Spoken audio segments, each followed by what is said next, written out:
हाँ जी, good morning. परिष्कार classes सरदार sir के यूट्यूब चैनल में आप सभी का स्वागत है। आज है 30 दिसंबर। तो हम इस वीडियो में 30 दिसंबर से रिलेटेड जितने भी करंट अफेयर के क्वेश्चन बनते हैं उनके बारे में डिस्कस करेंगे। आप अपनी परिष्कार को इंस्टाग्राम और फेसबुक पेज पे फॉलो कर लेना। अगर आप इस चैनल पर नए हो तो आप चैनल को सब्सक्राइब कर देना और वीडियो को अंत तक देखना।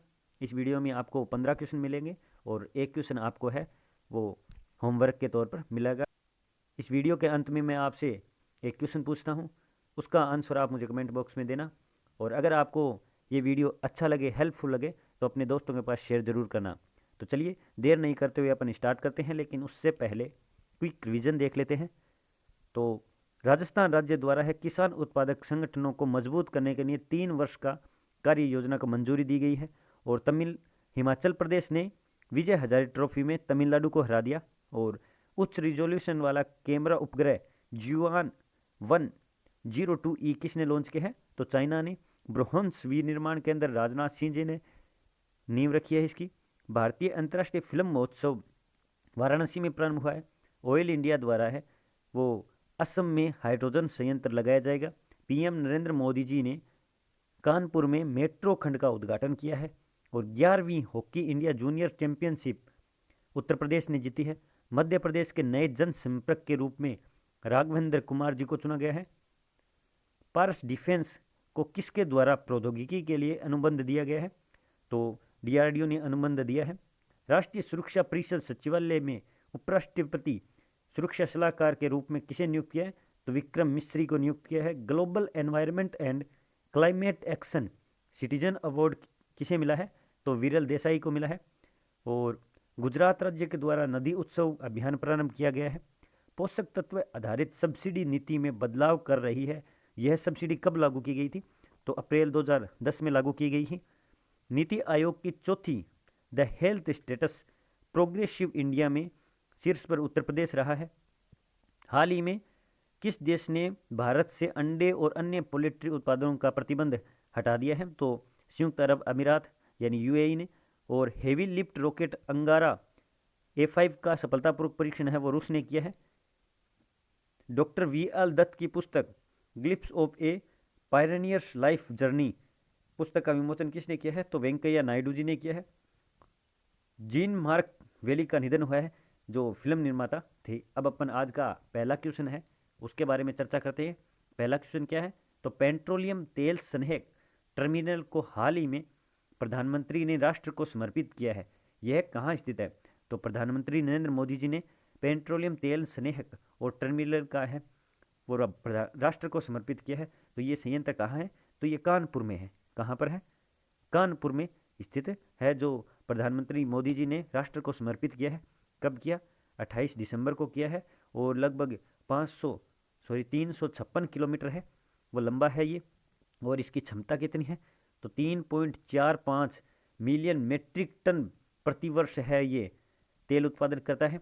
और इसमें यूपी के 5 जिले हैं। यूपी के 5 जिले और एमपी के कितने हैं? वो 2 जिले इसमें शामिल है। तो आप याद रखना। नेक्स्ट क्वेश्चन देखते हैं। किस राज्य द्वारा बेंत और बांस कारीगरों के कौशल को बढ़ाने के लिए योजना प्रारंभ की गई है? तो बेंत और बांस कारीगरों के कौशल को बढ़ाने के लिए है वो नागालैंड राज्य के द्वारा है वो योजना प्रारंभ की गई है, ताकि उनका विकास हो सके, वो भी अपना नाम है वो लहरा सके, कुछ ऊंचा कर सके। तो इन कारीगरों के लिए योजना सरकार के द्वारा है वो स्टार्ट की गई है। तो सही आंसर किसका है?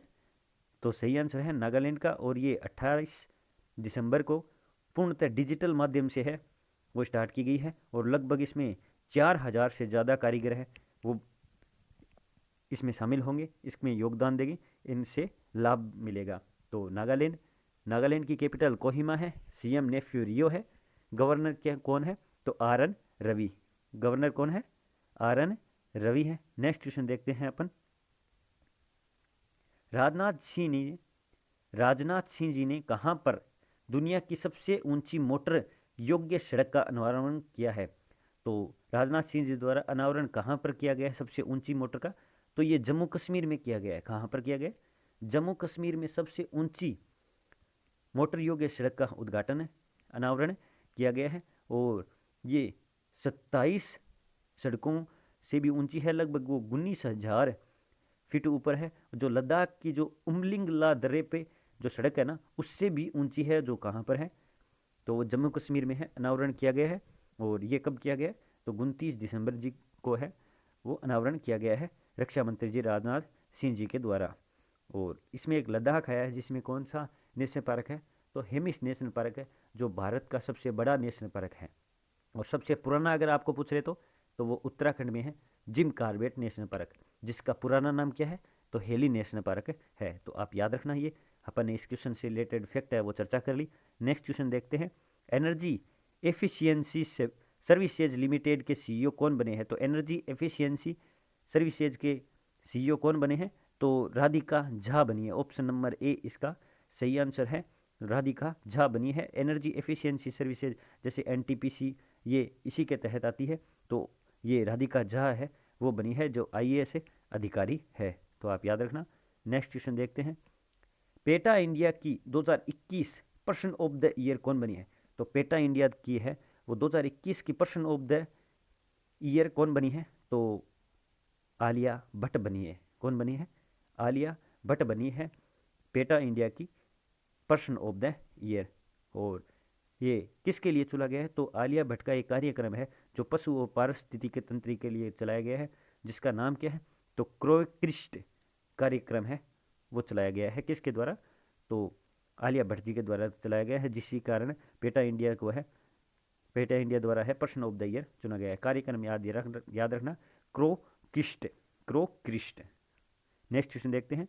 हाल ही में चौथी पैरा बैडमिंटन राष्ट्रीय चैंपियनशिप में 2 स्वर्ण पदक किसने जीते हैं, तो चौथी पैरा बैडमिंटन राष्ट्रीय चैंपियनशिप आयोजित हुई है, जिसमें 2 स्वर्ण पदक है वो किसने जीते हैं, तो वो नितेश कुमार जी ने जीते हैं। ऑप्शन नंबर डी इसका सही आंसर है, नितेश कुमार ने जीते हैं। ये इनके करियर का है, और ये 27 दिसंबर को हुआ, और कहाँ पर हुई है, तो उड़ीसा की कैपिटल भुवनेश्वर में है ये चैंपियनशिप है आयोजित हुई। और इनके बारे में, इनका पहला स्वर्ण पदक कब मिला था इन्हें, तो वो सिंगल वर्ग में मिला था स्वर्ण पदक। तो आप याद रखना, अच्छा क्वेश्चन है। और अवनी लेखरा, तो इसके ऊपर तो आपको याद ही होगा, जिन्होंने वीडियो का एग्ज़ाम दिया है उनको पता ही होगा। 27 तारीख को जो सेकंड शिफ्ट थी ना वीडियो के एग्ज़ाम की, उसमें इनका क्वेश्चन है वो आया था अवनी लेखरा का, कि ये किससे संबंधित थी, तो शूटिंग से संबंधित थी। तो Tokyo Olympic, Tokyo para Olympic, इनके बारे में इस एग्ज़ाम के बाद इन क्वेश्चन के बारे में है वो एक क्वेश्चन तो पक्का ही पूछता है स्पोर्ट्स से रिलेटेड, तो आप याद रखना। नेक्स्ट क्वेश्चन देखते हैं। अंतर्राष्ट्रीय महामारी दिवस कब मनाया गया, तो अंतर्राष्ट्रीय महामारी दिवस है वो 27 दिसंबर को मनाया जाता है। कब मनाया जाता है, 27 दिसंबर को मनाया जाता है। और ये 2020 से है वो स्टार्ट हुआ था बनाना। क्यों हुआ था, क्योंकि 2020 में आप सबको पता है कोरोना की प्रथम लहर थी, लॉकडाउन चल रहा था, तो उसी वक्त है वो WHO यानी वर्ल्ड हेल्थ ऑर्गेनाइजेशन के द्वारा है वो अंतर्राष्ट्रीय महामारी दिवस है वो 27 दिसंबर को घोषित किया गया था।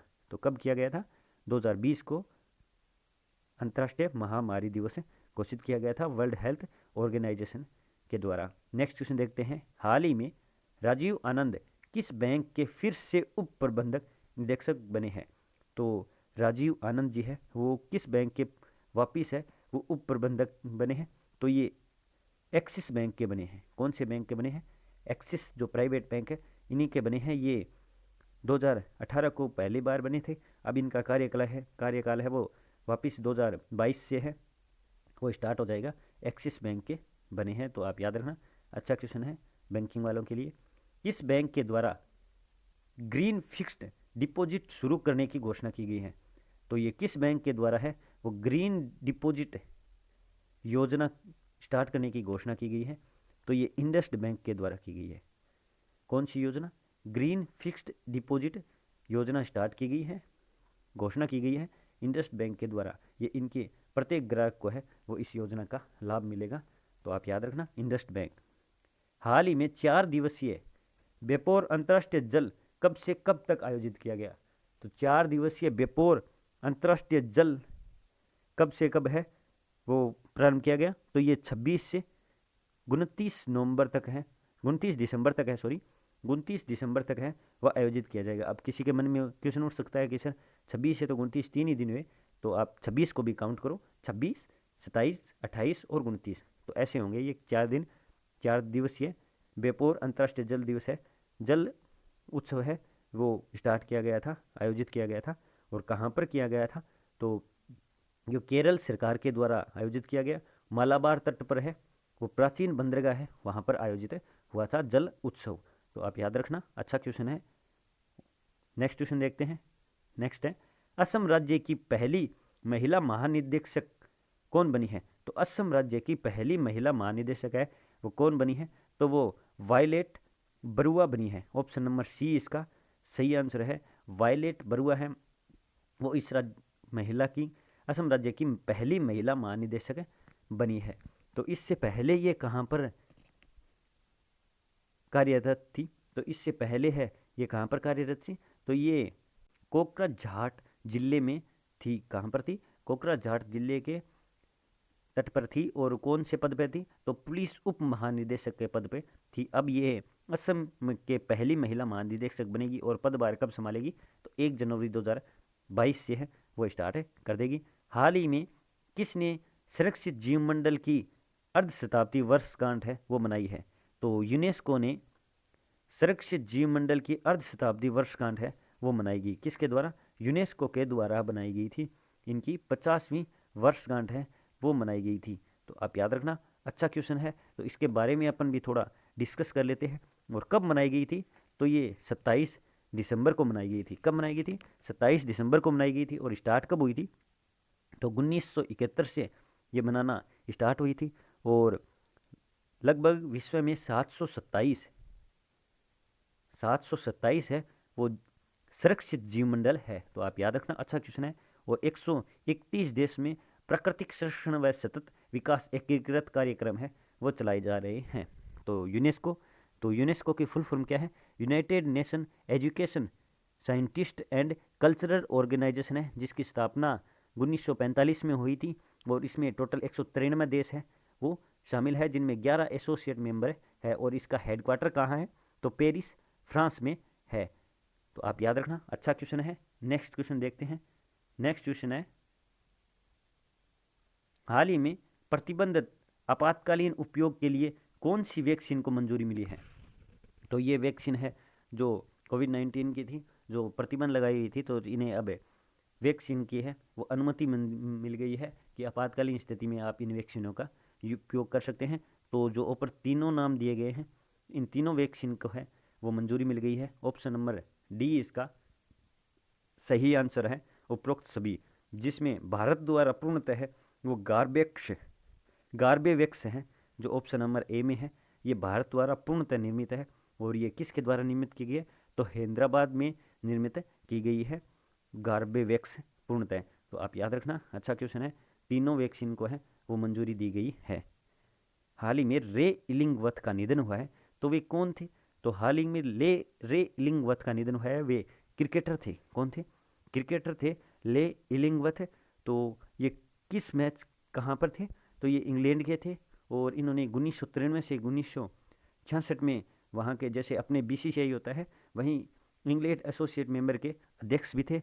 और 31 बार इन्होंने कप्तानी की, जिनमें 12 मैच है वो जीत हासिल की, और उस टीम के कोच भी रहे थे। तो इनका निधन है वो दिसंबर में हो गया।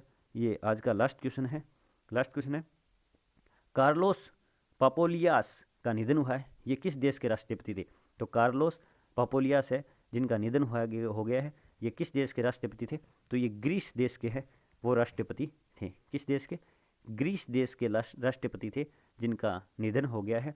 और ये इनका कार्यकाल 2005 से 2015 तक रहा था। 2 बार ये सेवा में अपना 100% कार्य है वो किया। ये कह सकते हैं 2 बार इन्होंने जनता की सेवा की थी। और इन्होंने 2010 में है वो ग्रीस है वो आर्थिक संकट में था, तो उस टाइम भी ये राष्ट्रपति थे और बचाया था ये। और मज़े की बात ये है कि ये वॉलीबॉल टीम के सदस्य भी रहे हुए हैं। तो आप याद रखना, अच्छा क्वेश्चन है। ये लास्ट डोज का क्वेश्चन है। काफ़ी लोगों ने सही आंसर दिया, उनका बहुत बहुत आभार। 18 रेफरी है वो फीफा 2022 के लिए भारत से चुने गए हैं, जिनमें 4 महिला है और 14 है वो मैन है। तो आप याद रखना, ये आपके लिए छोड़ा गया क्वेश्चन है। आप इसका आंसर मुझे कमेंट बॉक्स में ज़रूर देना। और अगर वीडियो आपको अब अच्छा लगा तो अपने दोस्तों के पास शेयर ज़रूर करना। अगर अच्छा ना लगा तो आप कमेंट बॉक्स में अपनी राय ज़रूर बताना। और PDF के लिए आप टेलीग्राम चैनल को ज्वाइन ज़रूर कर लेना। अब मैं आपसे आज्ञा लेता हूँ। जय हिंद, जय भारत, धन्यवाद।